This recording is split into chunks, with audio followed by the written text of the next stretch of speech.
7 साल की उम्र में मेरी एक ही जिद थी, मैं अपने पड़ोसी से शादी करूंगी। 15 साल बाद जब मैं उसकी कंपनी में इंटरव्यू देने पहुंची तो वह अब कंपनी का सीईओ मुस्कुरा कर बोला, क्या तुम यहाँ मेरी पत्नी बनने के लिए आवेदन देने आई हो? जब मैं बड़ी हो जाऊंगी तो मैं आरव से ही शादी करूंगी। 7 साल की उम्र में मैंने ये बात पूरी कॉलोनी के सामने रोते रोते चिल्लाकर कही थी। उस दिन जयपुर की हमारी छोटी सी कॉलोनी में जैसे तमाशा लग गया था।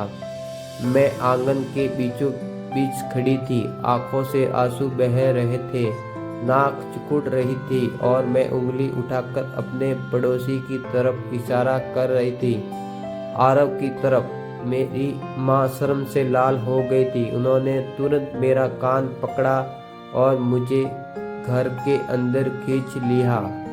पीछे से सबकी हंसी सुनाई दे रही थी, पगली लड़की, ये क्या पता शादी विवाह क्या होता है। लेकिन उस भीड़ के बीच आरव अलग खड़ा था। उसके कान भी थोड़े लाल हो गए थे, शायद सेब से। वह धीरे धीरे मेरे पास आया, नीचे झुका और मेरे सिर पर हल्के से हाथ फेरते हुए बोला, ये बात तब कहना जब तुम सच में बड़ी हो जाओ, अभी बस पढ़ाई करो बहुत अच्छी तरह। मैंने तुरंत सिर हिलाकर वादा कर लिया था।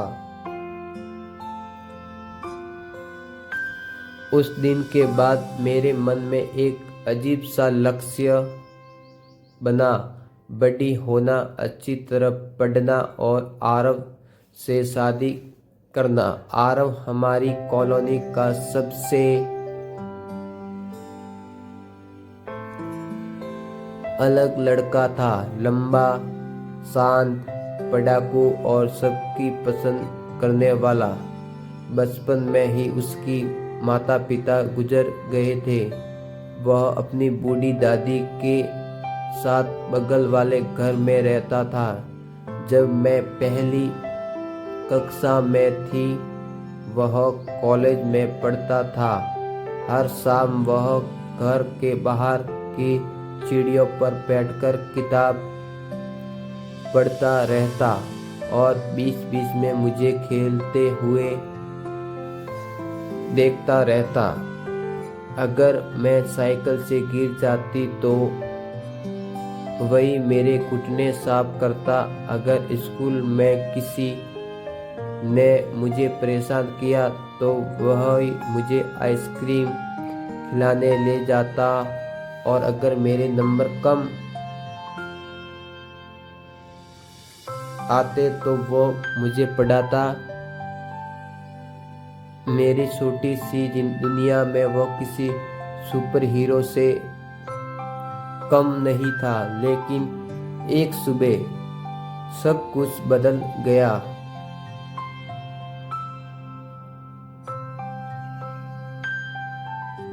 मैं स्कूल जाने के लिए घर से निकली तो देखा उसका घर बंद था, दरवाजे पर ताला लटक रहा था।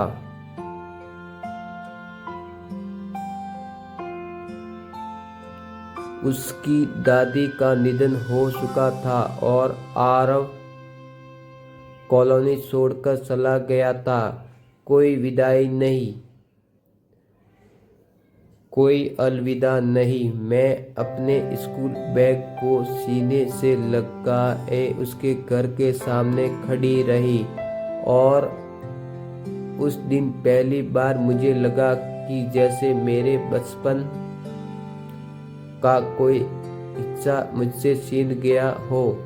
समय आगे बढ़ गया, साल बीतते गए, मैं बड़ी हो गई, पढ़ाई में डूब गई। एक अच्छे विद्यालय में दाखिला मिला। हर कोई कहता था कि मेरा भविष्य बहुत उज्जवल है, लेकिन मेरे दिल के लिए किसी कोने में एक याद हमेशा बसी रही। आरव की। मुझे नहीं पता था वह कहाँ है, कैसा है, या क्या उसे मेरी याद भी है, लेकिन जब भी मैं थक जाती मुझे उसके वही शब्द याद आते, खूब पढ़ाई करो, और मैं फिर से मेहनत करने लगती। फिर एक दिन वह मौका आया जिसने मेरी जिंदगी बदल दी। मैं अपने सारे दस्तावेजों की फाइल लेकर भारत की एक बड़ी कंपनी सूर्य नॉर्थ कॉर्पोरेशन के ऑफिस पहुंची। यह मेरी जिंदगी का सबसे महत्वपूर्ण इंटरव्यू था। कमरा बड़ा चमकदार और ठंडा था। इंटरव्यू पैनल मेरे सामने बैठा था और मैं अपने जवाब पूरी कोशिश से दे रही थी। सब कुछ ठीक चल रहा था, तभी अचानक कमरे का दरवाजा खुला।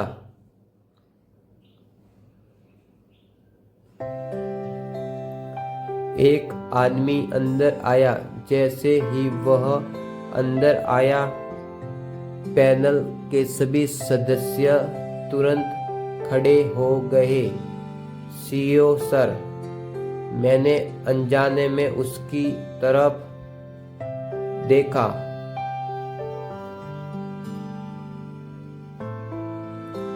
लंबा कद, बेदाग सूट, तेज लेकिन शांत निगाहें। उसकी नजर अचानक मुझ पर आकर ठहर गई। कुछ सेकंड जो मुझे बहुत लंबे लगे। फिर वह हल्का सा मुस्कुराया और उसने मजाक किया, लेकिन गहरी आवाज में कहा, क्या आप यहाँ सिर्फ सीईओ की पत्नी बनने के लिए आवेदन देने आई हैं? कमरे में सन्नाटा छा गया। मेरा दिल जोर से धड़कने लगा, क्योंकि उसी पल मुझे एहसास हुआ, यह आवाज, ये मुस्कान, मैं इसे कहीं से बहुत अच्छी तरह पहचानती थी।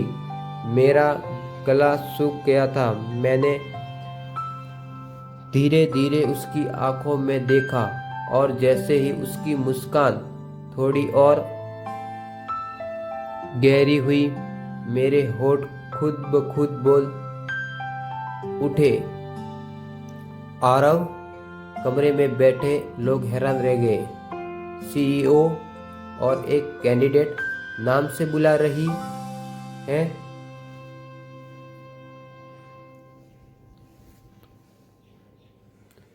लेकिन उसे जैसे कुछ फर्क ही नहीं पड़ा। वह हल्का हंसा, वह पुरानी सुकून देने वाली हंसी। तो तुम्हें याद है? मेरी आंखों में आंसू आ गए। आप बिना बताए चले गए।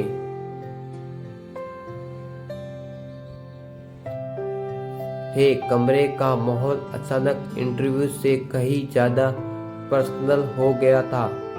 पैनल के एक मेंबर ने धीरे से कहा, सर, क्या हम आरव ने हाथ उठाकर उन्हें रोकने का इशारा किया। इंटरव्यू जारी रहेगा, लेकिन पहले मैं एक पुराना वादा सुनना चाहता हूँ। उसने मेरी तरफ देखा। तुमने कहा था बड़ी होकर मुझसे शादी करोगी, याद है? मेरा चेहरा लाल हो गया। दिल जैसे बाहर आ जाएगा। मैंने धीरे से कहा, वो बचपन की बात थी। वह थोड़ा और करीब आया। उसकी आंखों में अब मजाक कम और गहराई ज्यादा थी। मैंने उस बात को कभी मजाक नहीं समझा।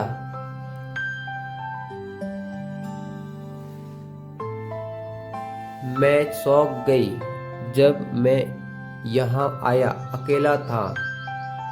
दादी के जाने के बाद कोई नहीं था मेरा, लेकिन एक छोटी सी लड़की थी जो हर दिन मुझ पर भरोसा करती थी। मेरी आंखों से आंसू बहने लगे। मैं चला गया क्योंकि मुझे कुछ बनना था।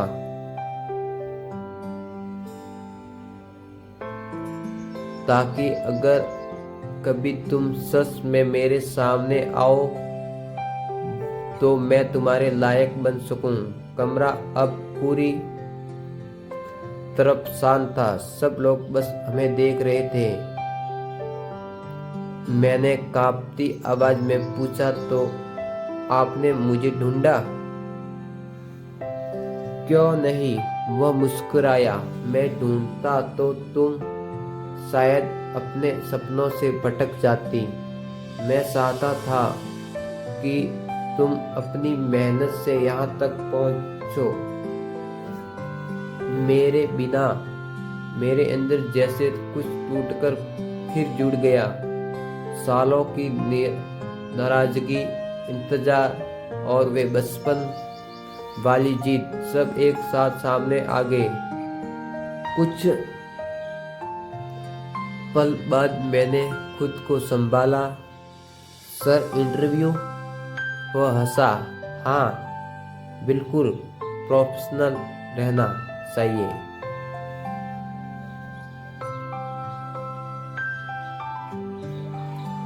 वह अपनी सीट पर बैठ गया। तो मिस, बताइए, आप हमारी कंपनी के लिए क्यों सही हैं? मैंने गहरी सांस ली और पूरे आत्मविश्वास से जवाब देना शुरू किया। इस बार मेरी आवाज में डर नहीं था, क्योंकि अब मैं सिर्फ एक कैंडिडेट नहीं थी। मैं वो लड़की थी जिसने अपने बचपन का वादा निभाने के लिए खुद को बनाया था। 2 दिन बाद मुझे एक ईमेल आया। कॉन्ग्रेचुलेशन,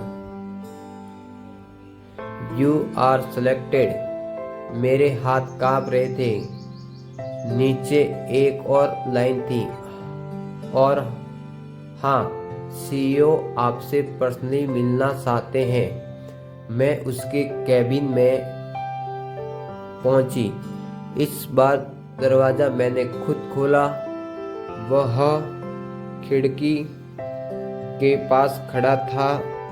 तो मिस सिलेक्टेड कैंडिडेट, उसने पीछे मुड़े बिना कहा। अब अगला कदम क्या है? मैं मुस्कुराई। अब मैं अपना काम शुरू करूंगी। वह मुड़ा, हल्की मुस्कान के साथ, और शादी में उसके सामने जाकर खड़ी हो गई। उसके लिए आपको फिर से पूछना पड़ेगा। वह कुछ सेकंड मुझे देखता रहा, फिर धीरे से बोला, क्या तुम अब सच में मेरी पत्नी बनना चाहोगी? मेरी आंखें नम थी, लेकिन इस बार उनमें एक सुकून था। मैंने धीरे से कहा, इस बार मैं रोते हुए नहीं, मुस्कुराते हुए हाँ कह रही हूँ। और इस बार पूरी कॉलोनी नहीं, लेकिन हमारी पूरी जिंदगी उस हाँ की गवाह बन गई।